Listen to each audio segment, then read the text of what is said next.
എൻ്റെ പേര് ആൽഫി. ഞാൻ ഇടുക്കിയിൽ നിന്നാണ് വരുന്നത്.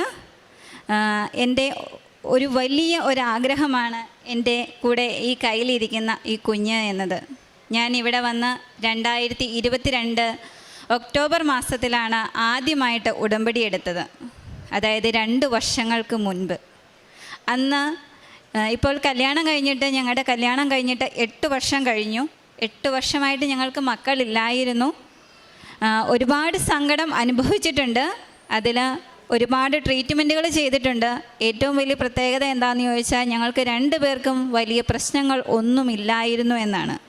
ഒരുപാട് ആശുപത്രികളിൽ പോയി ഒരുപാട് ട്രീറ്റ്മെൻറ്റുകൾ ചെയ്തു. അവർ തന്ന ഒരുപാട് മരുന്ന് കഴിച്ചു. പക്ഷേ ഒരു പ്രയോജനവും ഉണ്ടായില്ല. അവർ 2 പേരും ഞങ്ങളോട് പറഞ്ഞത് നിങ്ങൾ കുറച്ചു കാലം സന്തോഷത്തോടെ ഒരുമിച്ച് നിൽക്കുക എന്ന് മാത്രമാണ് പല ഡോക്ടർമാരും ഞങ്ങളോട് പറഞ്ഞത്. അവസാനം ഞങ്ങൾ ലാപ്രോസ്കോപ്പി ചെയ്യാൻ വരെ തീരുമാനിച്ചു. ലാപ്രോസ്കോപ്പിയും ചെയ്തു. അതിലും പ്രത്യേകിച്ച് വലിയ മാറ്റങ്ങളൊന്നും ഉണ്ടായില്ല. ഇപ്പോൾ 2022 ഞാനിവിടെ വന്ന് ഉടമ്പടി എടുക്കുമ്പോൾ എനിക്ക് വലിയ വിഷമങ്ങളിലൊന്നായിരുന്നു ഒരു കുഞ്ഞ് എന്ന സ്വപ്നം.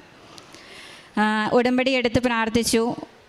ഉടമ്പടികൾ വന്ന് പുതുക്കി 2023 ഒക്ടോബറിൽ ഞാൻ വീണ്ടും ഇവിടെ വന്നു. 1 വർഷം കഴിഞ്ഞിരിക്കുന്നു. അപ്പോൾ ഞാൻ മാതാവിനോട് വന്നു കഴിഞ്ഞപ്പോൾ ഞാൻ മാതാവിനോട് ഭയങ്കരമായിട്ട് പരാതി പറഞ്ഞു. അമ്മേ മാതാവേ, ഞാൻ നിന്നോട് വെച്ച ഒരു നിയോഗം നീ എനിക്ക് നടത്തി തന്നില്ല. ഞാൻ നിൻ്റെ മുന്നിൽ വെച്ച പല നിയോഗങ്ങളും നീ എനിക്ക് നടത്തി തന്നു. എങ്കിലും ഞാൻ ഒന്നാമതായിട്ട് വെച്ച എൻ്റെ ഒരു നിയോഗത്തെ നീ കണ്ടില്ല എന്ന് വെച്ചല്ലോ എന്ന് പറഞ്ഞ് ഞാൻ ഒരുപാട് ഇവിടെ നിന്ന് കരഞ്ഞുകൊണ്ടാണ് തിരിച്ചു പോയത്. പക്ഷേ ആ സമ്മാനം എനിക്ക് ഓൾറെഡി എൻ്റെ അമ്മ മാതാവ് തന്നു കഴിഞ്ഞിരുന്നു എന്ന് ഞാൻ അറിഞ്ഞത് കുറച്ച് നാളുകൾ കൂടി, അതായത് ഒരു 10-20 ദിവസങ്ങൾ കൂടി കഴിഞ്ഞതിന് ശേഷമാണ് ഞാൻ ക്യാരിയിങ് ആണ് എന്ന് ഞാൻ തിരിച്ചറിയുന്നത്. ഇവിടെ വന്ന് പരാതിയൊക്കെ പറഞ്ഞു പോയതിൽ ഞാൻ ഒരുപാട് സങ്കടപ്പെട്ടു.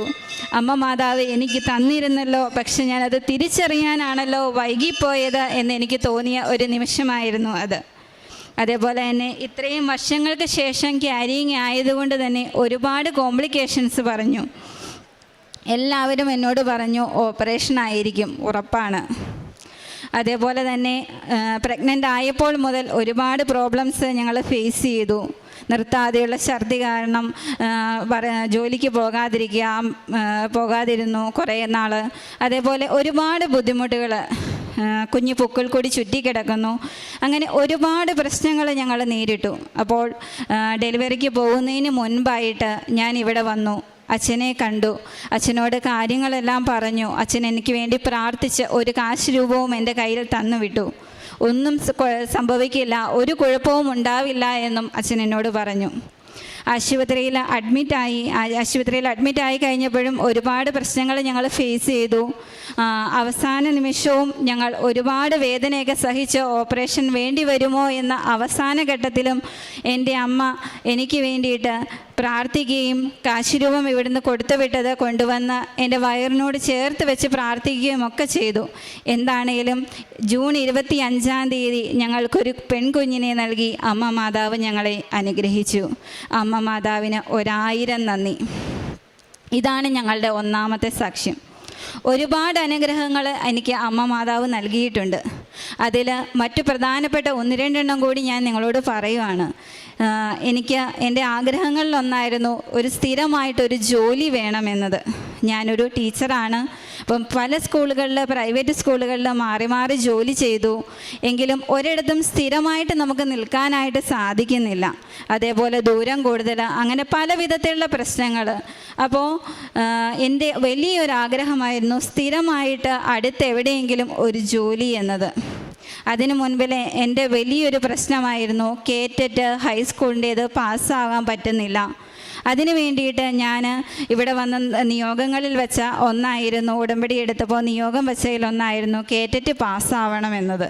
അത് ഞാൻ ഇവിടുന്ന് കിട്ടിയ കാശുരൂപം, ഉടമ്പടി കാശുരൂപവുമായിട്ട് പോയി എക്സാം എഴുതിയപ്പോൾ തന്നെ എനിക്ക് കേറ്ററ്റ് കിട്ടുകയും ഞാൻ നല്ല മാർക്കോട് കൂടി കേറ്ററ്റ് പാസ്സാവുകയും ചെയ്തു. അതുപോലെ തന്നെ കഴിഞ്ഞ വർഷം എനിക്ക് സ്ഥിരമായിട്ട് രൂപതയുടെ കോപ്പറേറ്റീവ് സ്കൂളിൽ ടീച്ചറായിട്ട് നിയമനം ലഭിക്കുകയും ചെയ്തു. എല്ലാം അമ്മ മാതാവിന് നന്ദിയോടെ ഞാൻ ഓർക്കുകയാണ്. അതുപോലെ തന്നെ ഞങ്ങൾ 7 വർഷമായിട്ട് വാടക വീട്ടിലായിരുന്നു താമസിച്ചുകൊണ്ടിരുന്നത്. ഞങ്ങളുടെ വലിയൊരു സ്വപ്നമായിരുന്നു ഒരു സ്വന്തമായിട്ടൊരു വീട് എന്നത്. ഒരു കുഞ്ഞിതാണെങ്കിലും സ്വന്തമായിട്ടൊരു വീട് വേണം എന്നത് ഞങ്ങളുടെ വലിയൊരു ആഗ്രഹമായിരുന്നു. അതും അമ്മ മാതാവ് സാധിച്ചു തന്നു. എൻ്റെ നിയോഗങ്ങളിലൊന്നായിരുന്നു വീട് എന്നത്. അതും അമ്മ മാതാവ് സന്തോഷത്തോടു കൂടി ഞങ്ങൾക്ക് ചെയ്തു തന്നു.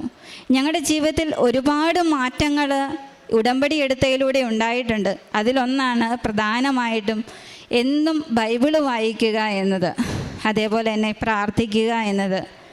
യൂട്യൂബിലാണെങ്കിലും എല്ലാ ദിവസവും ധ്യാനം കൂടാനും പ്രാർത്ഥിക്കാനും സമയം കണ്ടെത്തുന്നു. എല്ലാ കാര്യങ്ങളും ചെയ്യുമ്പോൾ പരമാവധി സന്തോഷത്തിൽ സ്നേഹത്തോടെയും ചെയ്യാനായിട്ട് സാധിക്കുന്നു. എല്ലാത്തിനും അമ്മ മാതാവിനും തിരുക്കുമാരനും 1000 നന്ദി. ലൂക്കായുടെ സുവിശേഷം